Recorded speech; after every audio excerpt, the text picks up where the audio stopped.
भाजप आमदार प्रसाद लाड यांनी या संदर्भात काय म्हटले तेही पाहूयात। बातचीत केले आमचे प्रतिनिधी निखिल चव्हाण यांनी। 100 कोटी वसुली प्रकरणात जेलमध्ये असलेले माजी पोलीस अधिकारी सचिन वाझे यांनी सकाळी एक गौप्यस्फोट केलाय। अनिल देशमुख या प्रकरणामध्ये पुरते अडकलेले आहेत। या सगळ्या संदर्भात आपण पोलिसांना सीबीआयला पुरावे देखील दिलेत आणि फडणवीसांना आपण पत्र देखील दिलंय। अशा प्रकारचा गौप्यस्फोट सचिन वाझे यांनी केलाय। भाजपचे नेते प्रसाद लाड आपल्या सोबत आहेत। लाडसाहेब, गेल्या काही दिवसांपासून आजी माजी गृहमंत्र्यांमध्ये आरोप प्रत्यारोप सुरू झालेत। त्यातच सचिन वाझे जे या प्रकरणातले सगळ्यात महत्त्वाचे व्यक्ती आहेत, त्यांनी आज सकाळी हा गौप्यस्फोट केलाय।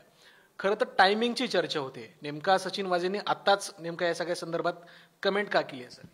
माझं एक फार स्पष्ट मत आहे, सचिन वाझे ही कोणाची नाजायज औलाद आहे याचं उत्तर पहिलं अनिल देशमुखांनी, संजय राऊतांनी आणि उद्धव ठाकरेंनी द्यावं।